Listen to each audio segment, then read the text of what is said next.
Hi, welcome to ChapelHillMaker. I'm Rachel, and I love knitting and making here in beautiful and cold Chapel Hill, North Carolina.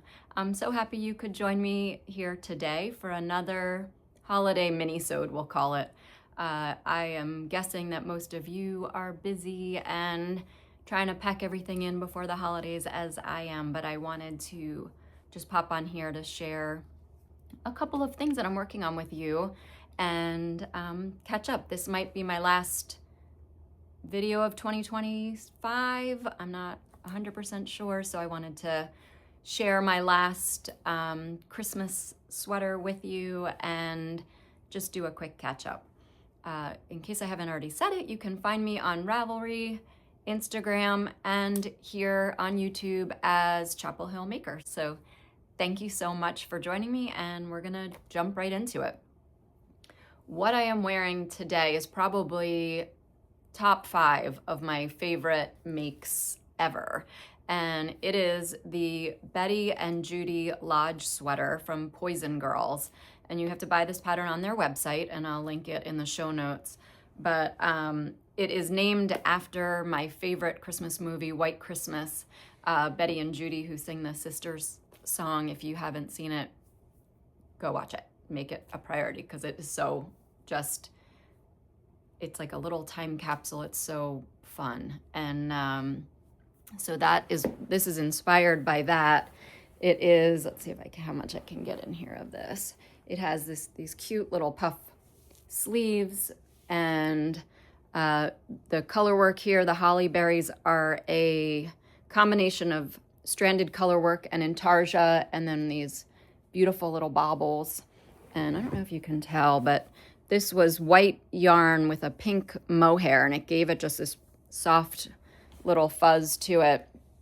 I knit this out of Valley Yarns from yarn.com, and it appears that it's been discontinued. So I won't spend too much time talking about the yarn, but it was a basic superwash worsted yarn, so anyone will work. And I had some leftover pink Isager Mohair, which is my favorite mohair, and I use that for the yoke here.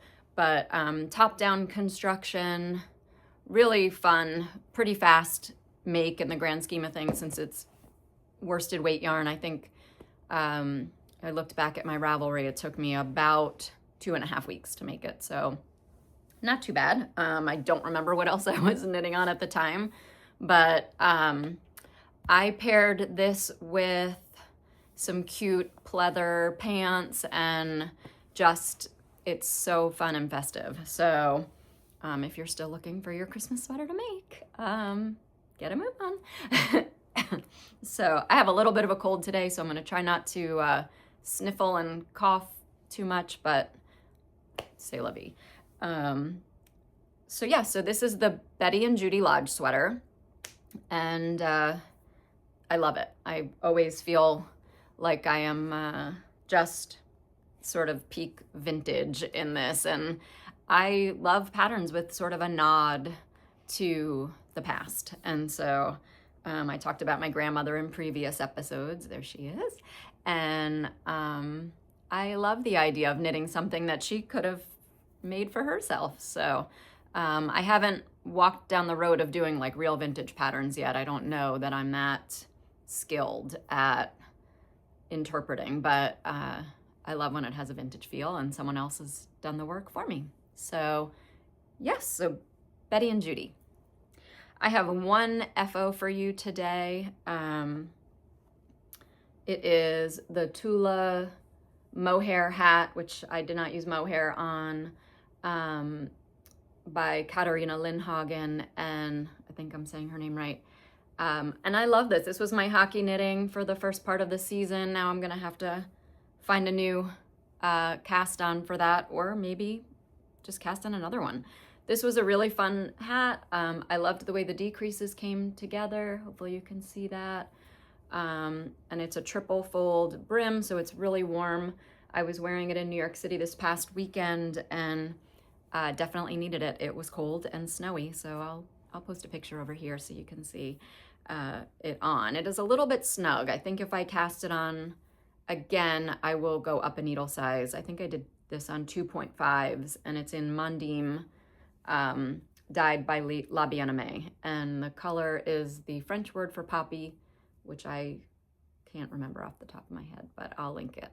And yeah, it was a great make. I would definitely do this again.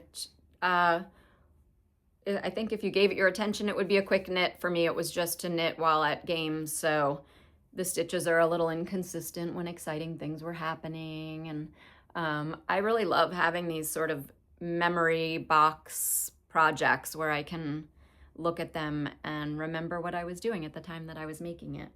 And so that is the Tula Mohair hat, and I loved making it. So I have my notes down here, so I'm going to be looking down a little bit. I am drinking some throat coat tea today, which I'm not normally a tea drinker. That's how you can tell that I'm under the weather. I'm generally pretty hardcore coffee, and it is throat coat, which is our go-to by Traditional Medicinals. And I also put in an immunity elixir that I like to make in the wintertime, which is sliced lemons, sliced ginger, and you cover it with honey. And if you have turmeric on hand fresh, you can slice that in too. But it's really tasty. I don't know if it does anything to boost my immunity, but I like the way it tastes and makes me feel like I'm doing something to help myself or my kids while they're feeling under the weather. So my first work in progress is this hat that I talked about in my 10 hats episode. I was kind of trying to decide what my last hat was going to be, and I ended up going with this, you can see the light through it, let's see it, with this ribs and cable beanie. And I'll take this down so maybe you can see the cables a little bit. And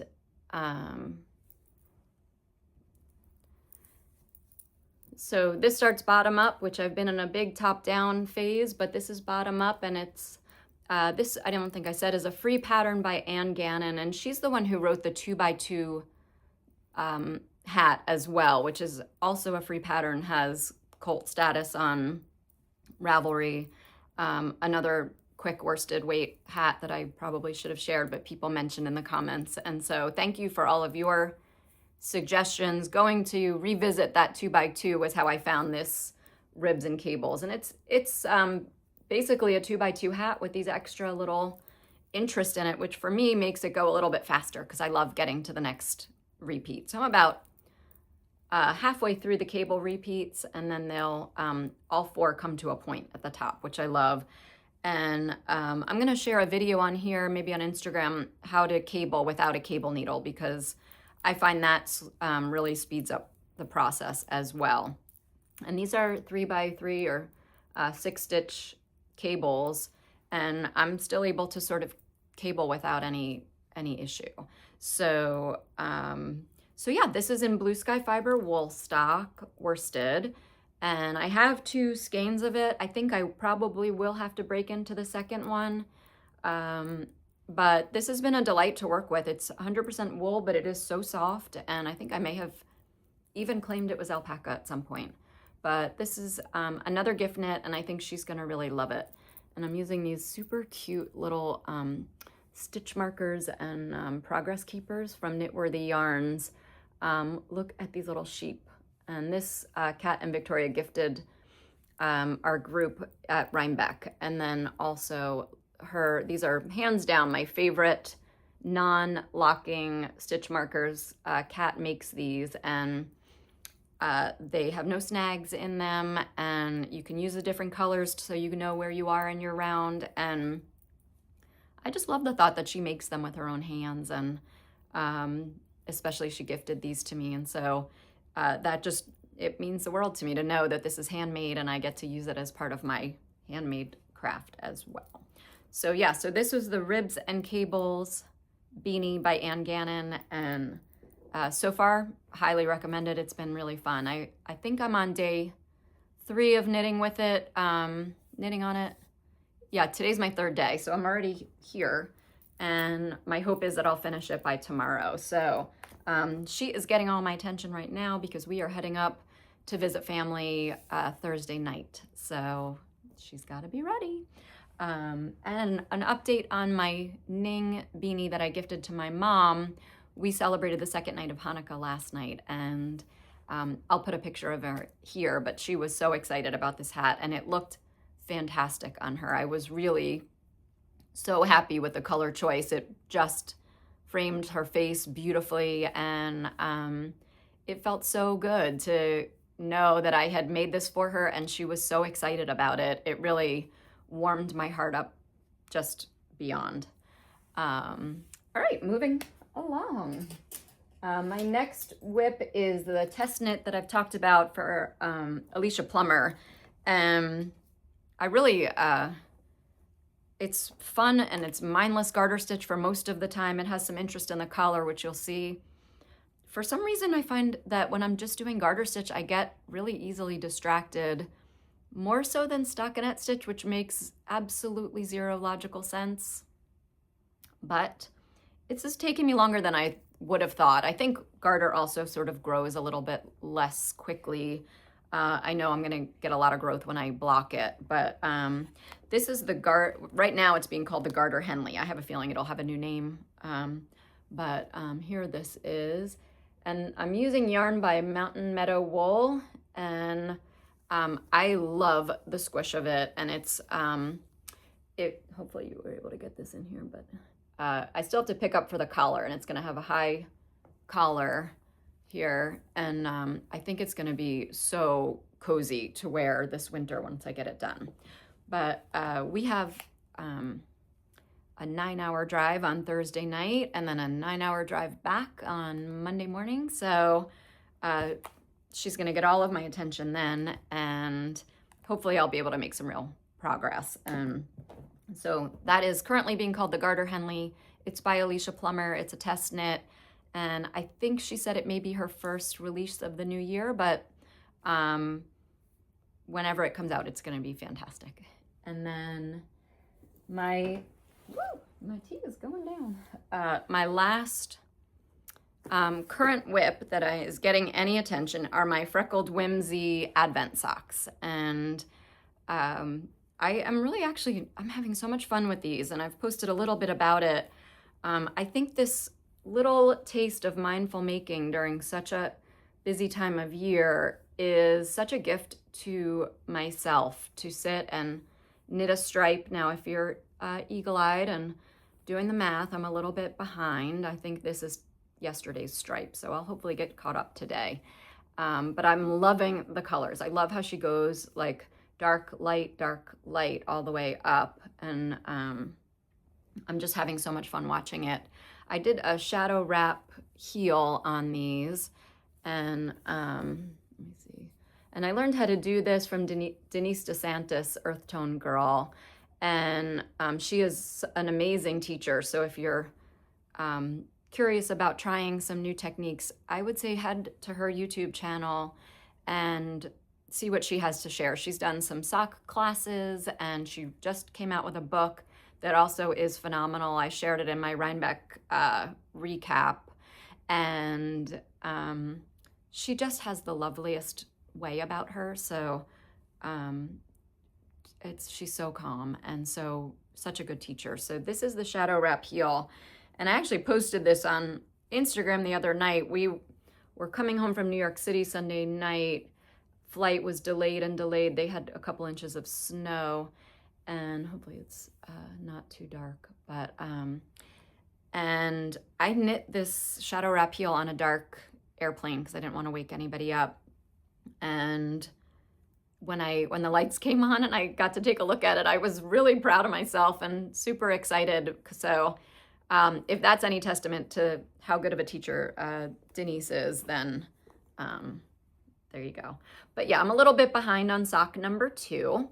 And this one I knit, and I sort of told myself I was only going to do one by Christmas. And so I think I was up to here before our New York trip. And my 2 youngest kids compete in on a competitive jump rope team. If you haven't heard of it, look up on YouTube. There's so many cool videos. It's a really cool sport. And we had a competition in the city at a theater on Broadway, and it was like a 4.5 hour competition. So I knit all the way up to here, and then the heel and everything since was my airplane knitting. So I love knitting on an airplane. It makes the time go. Of course, it also means I don't end up sleeping on the plane, but I'm not a great travel sleeper anyway. So these kept me company this weekend, and I'm really enjoying it. This was a last minute purchase. I sort of had FOMO seeing everybody pulling out their different Advent sock sets, and I had never used Freckled Whimsy before, and I really love it.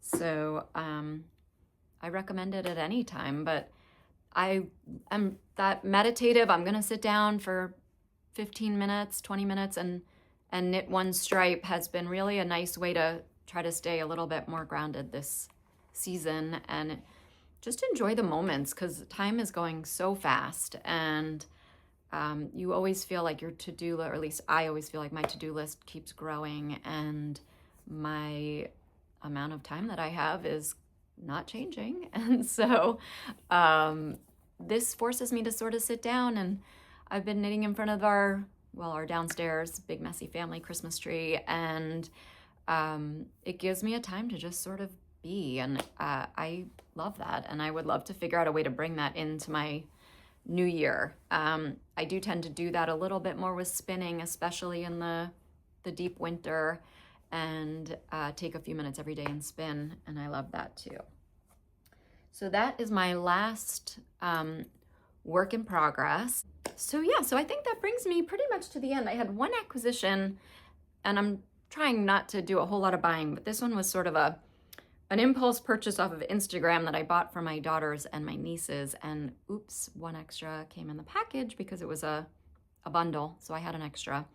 But it's called Honey Balm, and I don't know a single knitter that doesn't love a good lip balm to keep in their bag. And this is the flavor that I got is honey flavored, and it's in this super cute packaging. I am such a sucker for Instagram ads. And but look inside, it comes with a little like honey dipper, and you can use that to put your lip balm on, or obviously you can do it the regular way, but it's kind of nice right now. I have a cold, and I can use the applicator, put it on, wash it, and not worry about infecting my lip balm. So yeah, this is called Honey Balm. I'll link it. Again, it was a Instagram impulse purchase, and it came pretty quickly I don't know if you've ever fallen prey to the Instagram ads and then not seen it for months, and they show up and it's a surprise. But this actually came quickly, and I'm excited to put them in my girl stockings and to give them to each of my nieces. So that about does it for me, and that may do it for 2025. I guess we'll see, but I hope that you are doing okay this season. It is, the world is kind of a lot, and life feels like a lot, but things like knitting and communicating with you guys and my family and friends in real life make all of that feel less overwhelming, and having the time to spend with people that we love and do the things that we enjoy just fills me up and brings me into the new year ready to do it again. So I hope you're feeling the same way, and that you are finding time for yourself and finding time for joy, and eating a couple of extra Christmas cookies or Christmas caramels. And just thank you again for liking, subscribing, commenting, sharing, all of the ings. Keep it up. I love it. Thank you so much, and have a fantastic day.